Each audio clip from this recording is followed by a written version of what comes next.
What's up everyone, how's it going? So recently we got some huge news for Star Wars Battlefront 2 that the new planet Scarif is going to be ported over from Battlefront 2015 into this game for the Capital Supremacy mode for the original trilogy. And I just personally think there is so much more that could come with this potentially.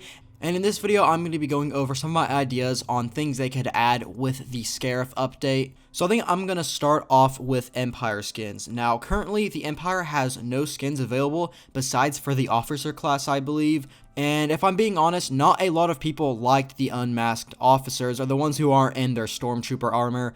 The same thing happened with the clone troopers. The officer class was unarmored, and a lot of people did not like it. And so the developers decided to add armored officers as a new skin, and I'm really hoping they do the same for the Imperials. And that being said, it's just extremely weird to me to the fact that the Empire basically has no skins available for them, despite the clone troopers or the Republic having a ton of different options for them. Even the Resistance and Rebellion have a few different alien heads that you can choose. I would like more of those, but the ones we have now are more than what the Empire has, and then the Droid Army also has a few as well. So I just find it weird that they have not made any for the Empire, especially because in Battlefront 2015, there was like 30 different skin options you could choose, and there's just a whole lot that they could make with them. You have the ShoreTrooper, the Shadow Trooper, which they did have in the old game. They have the Coruscant Guard one. They have the 501st Troopers. There's just a ton of potential that they could add with them. And I have a pretty strong feeling that the reason they have somewhat left these guys out for so long is because they were wanting to wait for Capital Supremacy for the original trilogy, so they include new Empire skins in this major bundle update. If you remember back when the game first launched and you looked in the files, you could actually find a good amount of different clone army skins that weren't completely finished. Some were, but there were a few that had a few missing markers and stuff on them. But overall, they were all about 80 to 90% finished, and they did not release any of these until the Clone Wars season started, which was like a whole year after the game launched. So the fact that they were just sitting there in the files for no reason at all, other than the fact that they just wanted to wait for the Clone Wars season to arrive, really makes me believe that they are somewhat doing the same with the original trilogy updates, because why would they release Empire skins with the Rise of Skywalker update, or even one of the other Clone Wars updates? You know, it just doesn't really make a whole lot of sense. Now, I do know that we did get a few Luke skins as well as a Princess Leia skin with a few of the Clone Wars updates, which was cool, but I do genuinely believe that they are holding off on these until we get started with the sort of original trilogy season, which is actually starting this month, and I'm assuming the update is still going to come out at the end of the month because, yes, the January update did get delayed a few days later and ended up releasing on early February, so I'm assuming that the February update, or the actual real one, is still going to be released this month. I don't see why they wouldn't do that. Unless, of course, another major bug comes in about a week or so that they found before they released it, which is always possible, but I doubt we'll see that again. And then going back to the skins for a second, I wanted to talk about reinforcements. And while DICE did add a ton of heroes with the Clone Wars updates, 4 to be exact, they also decided to stop working on those and start creating new reinforcements. We got fan favorites like the Droideka, the Republic Commando, the ARC Trooper, and the Droid Commando as well. So I am sure we're going to be getting some original trilogy ones as well with the next few updates. And as for what those could be, I mean, there's a whole lot of different options. We could get the Royal Guards that are Palpatine's bodyguards. We can get Shadow Troopers. They can get the Shock Troopers. There's just so many. But personally, one that I think is kind of interesting is the ShoreTroopers. Now, I personally would love to see these guys come as a new Empire skin, but seeing them create an entire new reinforcement out of these guys that are on Scarif would be pretty neat to see. I don't know if they'd end up doing this. I'm sure if they do add them, because they are actually already in the game. You can actually see him on Scarif on one of the missions as you play as Kylo Ren in the campaign. So I just think there's a higher chance of them coming as Empire skins, and like I said, this is my personal preference, but it would also be interesting to see them turn them into a new reinforcement. But if those don't happen, there is actually a leak in the files about the Imperial agents that Mophead did leak. Now, we don't know a whole lot about these guys. There's a lot of speculation on what these could be. Personally, I'm not looking too much into it, as it could be a code name for something or just like a base name that they're using. And it could just mean a whole lot of different things. I believe their animations were leaked and stuff. I might make a video on it if we get some more information. But for now, we know that the, quote, Imperial agents are in the files doing something.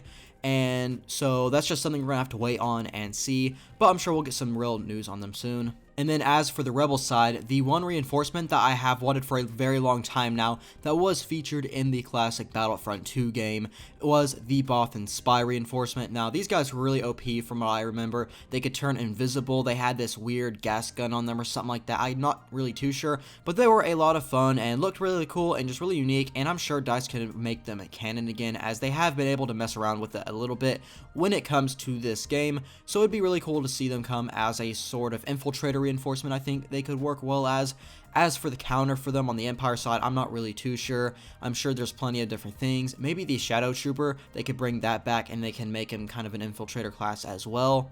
But like I said, there's just a ton of things they can do, and I genuinely believe that we will more than likely get some new reinforcements with the upcoming updates for the original trilogy in this game, simply because of the fact that we have just gotten so many reinforcements with the other updates, especially the Rise of Skywalker one. We got basically 4 new reinforcements. We got the updated Jet Trooper, the Alvician Gunner, who was extremely overpowered by the way, and the Sith Trooper, and finally the Kfex Spy, I believe is how you say it. So the fact that we got 4 reinforcements for the sequel trilogy, I am sure DICE has some plans for the original trilogy as well. But next up on the topic of Scarif, I wanted to talk about new heroes. Now, this is something that a lot of fans have brought up, and a lot of other YouTubers as well, and that is Jyn Erso and director Krennic. They were fan favorites in Battlefront 2015, and a lot of people have been requesting to see them be returned for this new update. And I do think there is a slight possibility of that happening. I don't think it's as high of a chance as the reinforcements per se, simply because that just seems to be the way the developers are wanting to take this game. We have a lot of heroes. I believe we have 20 right now. And I think the developers already said that reinforcements are one of their main priorities at this moment, because they wanted to get those 4 Clone Wars heroes out, and then after that they wanted to focus on things like Republic Commando, Droideka, and all those other great ones. But as for Jyn and director Krennic, I do think there is a chance of them coming. As for how high, I have no idea. There's really no way to tell, because they just kind of said out of the blue that Scarif will be coming for original trilogy Capital Supremacy in March, and basically left it at that. We have no other details, so everything is really up for speculation. But I do think they would be great additions to the game.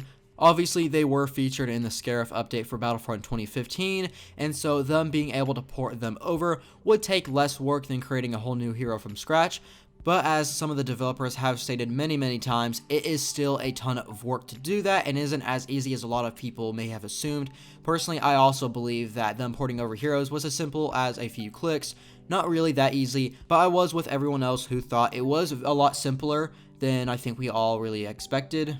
But I don't know, whenever I had Battlefront 2015, I didn't play director Krennic that much. I have seen videos on him, and he does look really cool. He's more of a support hero from what I saw. But Jyn Erso was really fun and really unique to use as well, because she had that really unique blaster on her that was interchangeable, a lot like the Clone Commando, but it could switch from the normal pistol, of course, to a sniper rifle, I believe, and then also a grenade launcher, if I remember correctly, and it just replaced all of her abilities. So I think that was one of the coolest parts of the Scarif update that they had back in that other game.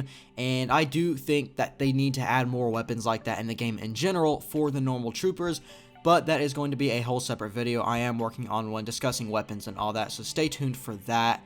But the Clone Commando, when it got released, also had an interchangeable weapon. It had its DC-17M, and then it changed into the grenade launcher. So we do know that developers have been able to do it with this game, so I'm sure they would be able to do the same with Jyn Erso if they did decide to port her over from Battlefront 2015.